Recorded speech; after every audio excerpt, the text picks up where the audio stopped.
Olá, tudo bem? Eu sou Gisele Marques e hoje nós estamos em mais um episódio do Conexão Business Podcast. Nós estamos com um cenário diferente, nós estamos aqui na clínica OutClean, onde essas profissionais trabalham com várias coisas em relação ao autismo, com fonoaudiologia, com psicologia, com vários outros segmentos também da saúde. Então, logo mais eu vou apresentar para vocês aqui a Vânia e a Jaque. E aproveito para vocês curtirem essa página aqui, vocês dão bastante like, olha, venha com a gente para entender bem esse assunto, que esse assunto é muito falado e pouco conhecido. Essas mulheres são poderosas, elas têm um poder assim muito enriquecido de tanto conhecimento nessa área do autismo. Eu quero que vocês estejam aqui com a gente falando sobre tudo. E quero aproveitar também falar sobre os nossos patrocinadores, que é o VN Concept e a House Arte Móveis.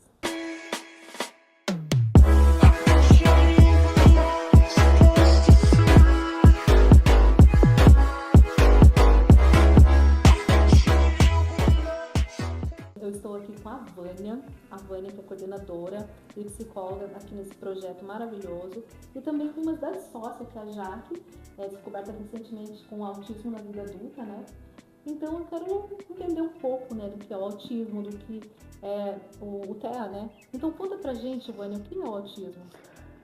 O autismo é considerado um transtorno do neurodesenvolvimento global, né, da criança e do adulto. Afeta especialmente todas as funções associadas ao lobo frontal, né? Tem características específicas, especialmente relacionada ao comportamento e à questão emocional e social da criança e do adulto autista. Então conta aqui pro pessoal, Vânia, quem é você e por que você está aqui, como tudo isso começou? Então, né, eu sou a Vânia Fagundes, eu sou psicóloga há 30 anos. No meu estágio na faculdade, né, eu fiz PUC. No primeiro estágio que eu fiz, eu tive o primeiro contato com um adulto autista, né, ele já tinha uns 19 anos, e o trabalho que eu fiz com ele me fascinou. Então eu falei, nossa, é por essa linha que eu quero seguir o meu trabalho.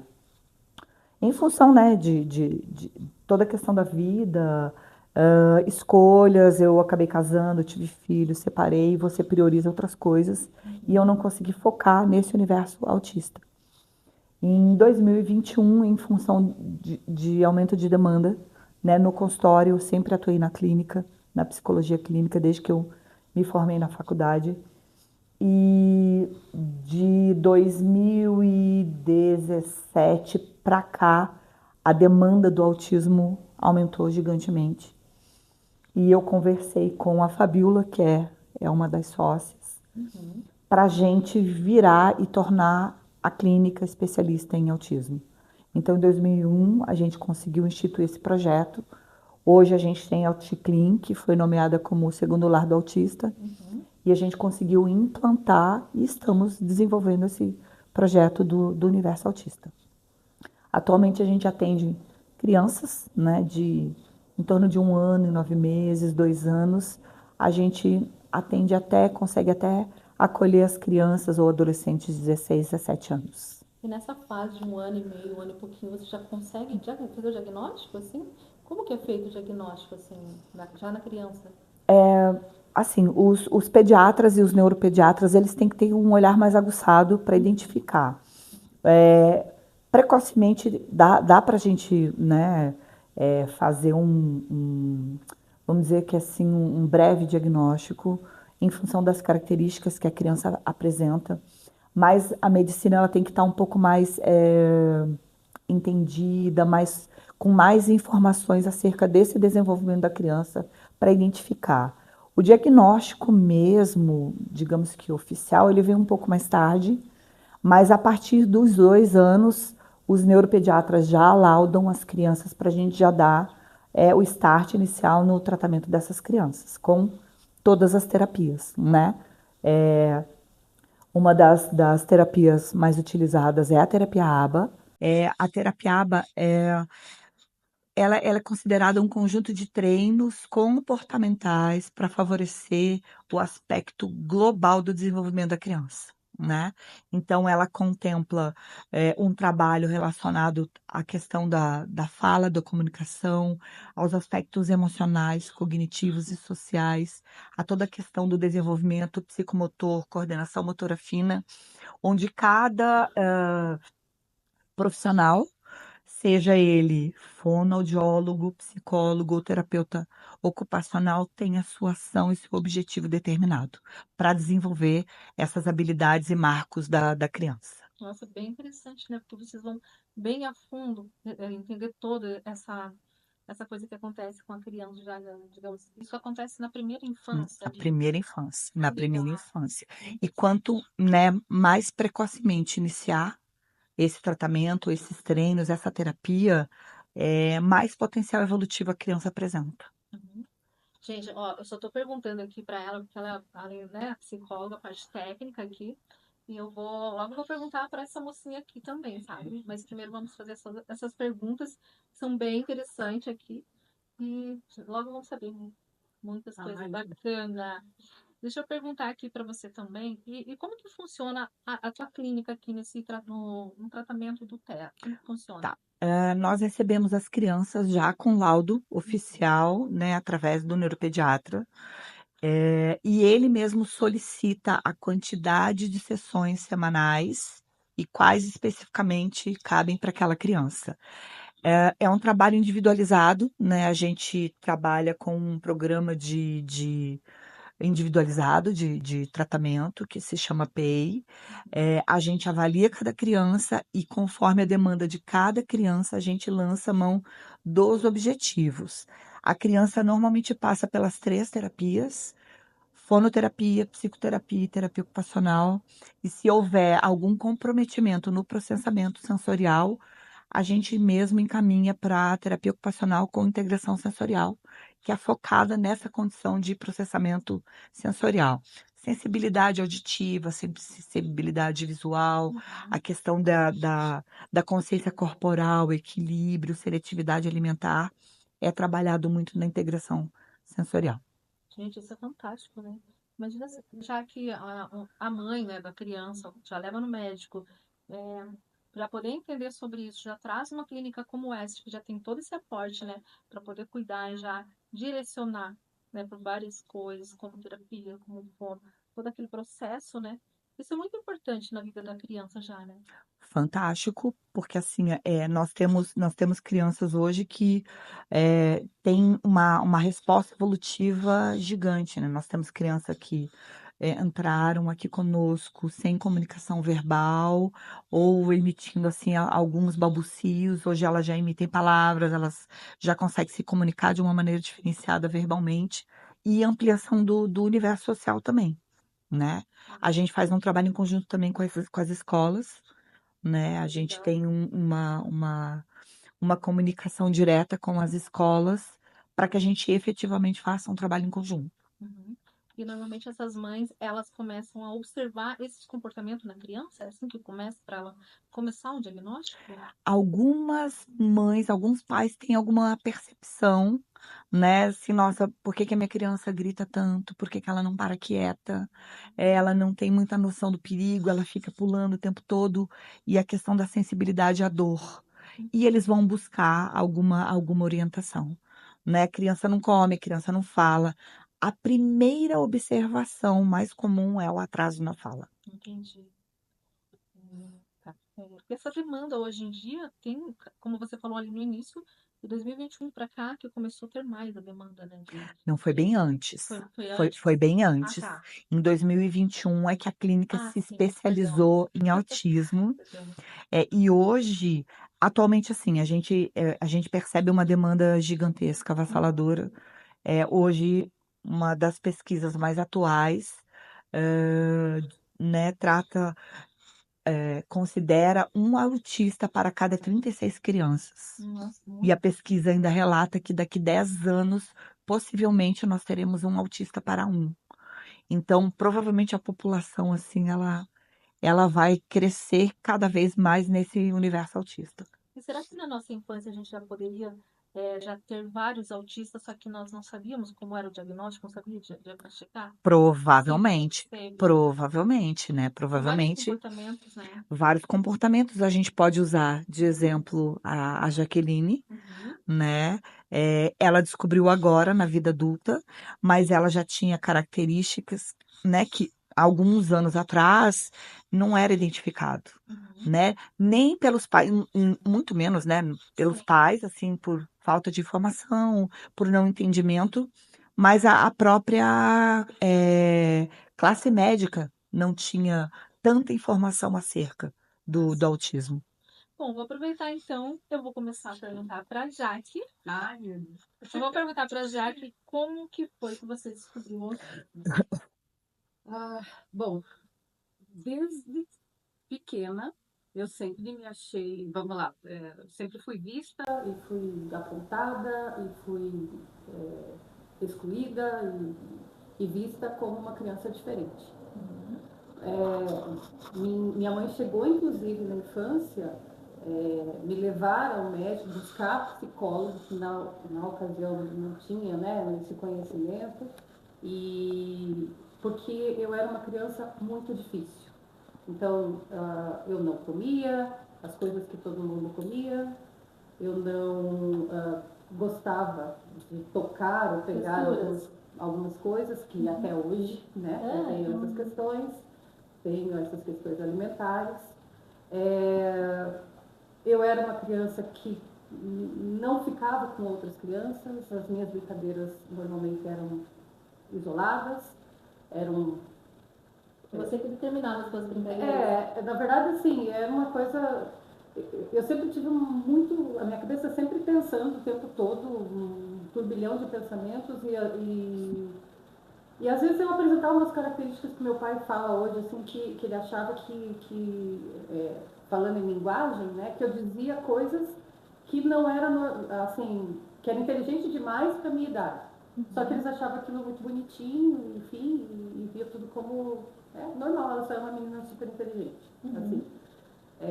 Mas no decorrer aí, né, da vida, além dos excessos de apelidos, as dificuldades com relacionamentos, namoro, as amizades eram sempre muito superficiais. Eu nunca fui uma menina que estava cheia de amigos. Eu sempre tinha uma colega que daí eu ficava com aquela colega o tempo todo, né? Os gostos eram coisas muito próximas e o assunto era muito ali. Quando chegou a época de namoro, coisa assim, meus interesses eram sempre muito diferentes. Algumas coisas agora falando, né, vou falar abertamente sobre isso, me dá um pouco de vergonha, mas eu acho importante falar porque talvez alguém que esteja vendo se reconheça e seja, né, algo para poder identificar, mas eu inventava relacionamentos, é, eu tinha uma coisa sei lá, eu chegava num grupo, então o grupo era de um grupo de igreja, então o jeito do pessoal falar eu entendia, eu começava meio que Você tentava se inserir ali. entender como as pessoas falavam, e aí a minha linguagem ela ia muito naquele jeito, mas eu nunca me reconhecia assim, quem sou eu? Era uma coisa muito, tudo muito pensado, sempre muito calculado, eu tenho rotina para tudo, né? Celular, vários alertas no celular para milhões de coisas, enfim, várias questões. E aí, vida adulta, fui trabalhar, lecionar, estudar, fiz duas faculdades ao mesmo tempo. Nesse período de faculdade, passei por várias questões por causa da alimentação, tive que buscar ajuda para aprender a comer, porque eu achava que eu tinha que comer do jeito que todo mundo tinha que comer e eu tinha essa pressão. E cada vez eu fui tendo mais problemas por essa busca. Fui lecionar. Quando eu comecei a lecionar, eu tinha dificuldade, porque eu tenho as minhas regras, sala de aula tem barulho, trabalhava com criança. Fui, e posso dizer que me dei bem como professora, mas eu tinha uma exaustão que, comparado com os meus colegas professores, eu via que era fora do comum, e é assim até hoje. Eu sempre parece que às vezes parece que eu levei sempre uma surra assim, quando eu faço um horário normal de trabalho, quando eu faço uma coisa que é normal, porque eu não sei o que acontece, mas é um cansaço fora do normal. E aí aconteceu, nessas coincidências da vida, de eu pegar uma turma, uma escola, uma universidade, onde eu fui trabalhar especificamente com PCDs. E eu peguei uma turma que tinha muitos autistas adultos. E quando eu comecei a lecionar para eles, eu falava, meu Deus, eu faço isso. Nossa, eu sou gente. Começou a se identificar. Né? E aí o que mais aconteceu? Eu me identifiquei com eles se identificaram comigo. Eu fiquei um bom tempo lecionando para essa mesma turma, porque eles não queriam outro professor. Porque eu acho que eu sabia falar com eles e eles sabiam falar comigo e as nossas questões sensoriais se enquadravam e a coisa fluía. E aí aconteceu, né, da vida me aproximar, né, da Fabiola e da Vânia. E passei, antes de chegar aqui na Outclean, né, passei por psicólogos, passei por burnouts, né, falando de prejuízo, porque quando a gente fala de autismo não é porque a pessoa tem característica ou não gosta de comer alguma coisa, você tem que ter prejuízo. E eu tive vários prejuízos na vida, né?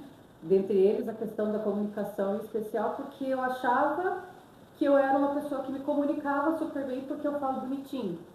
Mas não é isso, né? Eu consigo me comunicar bem em determinadas situações e em outras eu me fecho totalmente e tenho dificuldade em eventos, eu tenho dificuldade em coisas familiares, relacionamentos, tudo por conta dessa questão, né? E com as minhas amizades. Eu tenho amigos, mas é tudo muito difícil de lidar, né? Eu não fico grudado com ninguém, eu não lembro de ligar nem nada. E aí, nessas buscas aí, quando eu vim parar aqui na Outclean, quando eu vim parar, né, quando o destino me trouxe até aqui, comecei a questionar muito essa questão.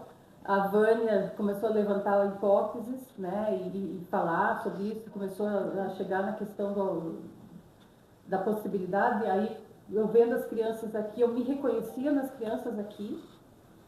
E aí, eu já estava fazendo terapia, acompanhamento com psiquiatra, né, nos últimos tempos aí. Claro, por uma questão ética, tenho que dizer que não aqui, né, não na Outclean, tive que fazer isso por fora. E aí, então, insisti em fazer a testagem, e quando foi feita a testagem, deu lá, né, o autismo e também o TDAH, né, de desatento. Subtipo de desatento. E isso explicou muita coisa. E depois que você fez esse, né, todo o diagnóstico, o que mudou para você, Jaque? Conta pra gente como que foi. Vamos lá. Pelo diagnóstico, assim, no meu dia a dia, para trabalhar, para andar no ônibus, ou sei lá, qualquer coisa, não muda nada.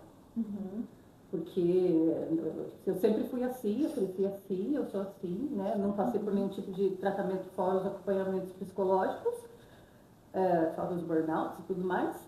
Mas, para mim, quando eu recebi esse diagnóstico, assim, definitivo, eu já estava na minha cabeça de que eu acho que eu sou autista, mas a hora que veio o diagnóstico, parece que eu falei, meu Deus, eu me encontrei. Nossa, é isso. Eu não sou um ET, eu não sou uma coisa de fora. Eu faço essas coisas porque eu tenho uma questão, porque eu nasci assim, existem mais pessoas como eu. Eu tenho limitações. Eu vou contribuir um pouquinho, identificar as limitações e favorecer as habilidades, né? Porque daí quando você recebe o diagnóstico, você tem um direcionamento e você consegue focar numa evolução e num desenvolvimento melhor das habilidades, e você também passa a entender e respeitar as suas limitações, né? E ter uma compreensão diferente acerca disso, porque, né, especialmente para o adulto que descobre, né, nesse momento na vida adulta, né, nós temos várias pessoas famosas que, né, capturaram o diagnóstico na vida adulta, levam uma vida trabalhando, estudando, dentro, né, Da sua vida normal. Exatamente do que a maioria das pessoas vivencia, com alguns prejuízos sociais e emocionais, que é onde cabe esse acompanhamento psicológico, né? Então, o adulto, ele tem uma demanda da psicologia, da terapia, envolvendo a psicologia para favorecer essa estabilidade social e emocional que acomete os autistas adultos. Porque hoje eu consigo, quando eu entendo o que está acontecendo comigo, eu consigo pedir ajuda. Que bom. Que era algo que eu não fazia antes, porque eu não sabia nem explicar exatamente o que estava acontecendo, né? Mudar, e aí eu achava, sei lá, que talvez se eu fosse pedir ajuda... Bom, eu também tenho dificuldade para me comunicar em algumas coisas. Então, é muito doido isso, porque eu sempre falo isso, eu me sinto tão inteligente para algumas coisas e para outras tão limitada, e aí eu fico nessa briga mental, né, o tempo todo, que é uma coisa que eu questiono aqui direto, então sempre tentando me explicar, e eu digo assim, hoje eu vivo um momento de uma certa, não, calma, respira, agora tá tudo bem, você já tem um caminho para seguir. Eu ainda estou me descobrindo em algumas coisas, tem hora que eu questiono, será que isso é do autismo, será que não é? Não, né, como eu estou no papel do paciente aqui, eu não sei até que ponto isso é bom, é legal ou não é. Mas uma coisa eu digo, que é muito libertador você saber quem você é, ou o que você tem. Né? Porque, poxa, era depressão, era estresse absoluto, crise de ansiedade, discussões com pessoas por questões que não sabia como expressar. Por exemplo, hoje eu sei que tá fácil falar na frente da câmera aqui, porque eu sei que não tem um monte de gente aqui me olhando, eu tô tranquila com a câmera. Mas eu sei que quando tem um público maior, mesmo, eu sei que eu dava aula, parecia estranho isso, mas o meu aluno no primeiro dia era difícil. Depois eu criava um certo negócio, assim, é meu aluno, eu criava minhas regras lá e a coisa saía. Mas ir numa festa, para mim, é difícil. Não é no sentido de estar lá, mas eu sempre preciso de ter uma pessoa de apoio, eu sempre preciso ter uma pessoa para conversar. Eu não vou chegar lá fazendo amizade com todo mundo. Né? E eu era cobrada que às vezes eu chegava no lugar e não cumprimentava, né? E eu tive que aprender a cumprimentar. Então, para mim, não foi uma coisa que é natural. É uma coisa, não, ó, essa regra é assim, eu tive que aprender nas regras. Né? Então, eu acho que a melhor coisa que aconteceu na minha vida foi saber. Entender. Porque você recebeu o laudo de autismo quando você é adulto, você vai ter laudo, como a Vânia colocou aqui muito bem, você vai ter um direcionamento, você vai ter essa paz, esse acolhimento e tal, mas não vai mudar quem você é. Né? Então, às vezes as pessoas têm até medo de buscar isso, mas tem que buscar. Porque só vai fazer bem você saber quem você é. Porque, ontem eu não tinha o laudo de autismo, hoje eu sou, eu deixei de ser eu? Não, mas eu tenho nossa, eu entendo porque eu faço isso. Entendi. Né? E é nesse sentido que é importante as pessoas buscarem, saber o que está acontecendo com elas. E não ter medo do diagnóstico. Ou ter aquele pensamento, né, nossa, você é autista, meu Deus. Porque o autismo é algo muito amplo, pelo que eu leio, eu adoro ler sobre isso. Ele é muito amplo e não necessariamente é algo 100% limitante. Você tem limitações, mas cada um tem as suas, nós somos diferentes, como qualquer pessoa, né? Independente de estar no espectro ou não, nós somos seres individualizados. Né? E é importante cada um de nós descobrir efetivamente qual a sua habilidade, qual a sua limitação, aprender a lidar com isso, para a gente estar em desenvolvimento constante. É isso que eu ia falar, é uma evolução, né? E qual que é a importância desse diagnóstico hoje em dia? Assim? Na vida adulta? Isso tudo que vocês estão falando, né? Sobre se identificar. Sim. Sobre várias coisas. Eu colocaria até assim, para os adultos entenderem, descobrirem, aceitarem, né? Ir em busca dessa nomeação, né? Eu estou no espectro ou eu não estou no espectro. Eu acredito que assim, é trazer para eles uma direção na vida. E assim, eu vou usar até a fala de uma de uma autista adulta, né? Que eu até pedi permissão para ela, mas eu acho uma fala que tem um significado muito gigante, que é assim, ela, quando ela descobriu o diagnóstico dela, ela falou assim que eu lido com as coisas da vida, do dia a dia, quando ela faz sentido para mim. Quando qualquer circunstância que para as pessoas típicas ou mesmo atípicas, né, tem um sentido, se para ela não fizer sentido, ela não tem a compreensão. E quando ela recebeu o diagnóstico, fez sentido para ela. Todo esse relato da Jaque. Então, eu acho que o diagnóstico na vida adulta favorece esse direcionamento, sabe? Respeitar as suas limitações e expandir cada vez mais a habilidade individual. Isso é muito bom, né? Poder entender isso. Uhum. Mas assim, então assim, eu gostaria, né, uma de vocês, você dissesse, para as pessoas, né, elas querem buscar fazer esse diagnóstico aqui na clínica, vocês fazem, né? Fazemos. Então, deixa o endereço de vocês aqui certinho. Fazemos. Né? Então, Onde está localizada? A Outclinic fica na Rua Voluntários da Pátria, 262, no centro de Curitiba, sala 6. Nós acolhemos tanto as crianças quanto adultos, a gente faz toda a bateria de teste, orientação, digamos assim, um pacote completo, né? A gente recebe tanto a criança quanto adulto, a gente faz esse processo avaliativo, uma testagem formal, damos a devolutiva e a orientação para os pais ou para o adulto do melhor caminho a seguir. Ai, que ótimo, gente. Venham nos conhecer, a Outclinic está aqui de portas abertas para vocês, né? A gente tem um olhar bem afetivo e acolhedor para qualquer pessoa que queira nos conhecer. Eu amei essa clínica aqui, gente. Bom, muito obrigada, meninas. Obrigada, Vânia. Obrigada a você também. Obrigada, Jaque, pelo teu relato maravilhoso. E você também. Nossa, obrigada por dar tanto esse material, né?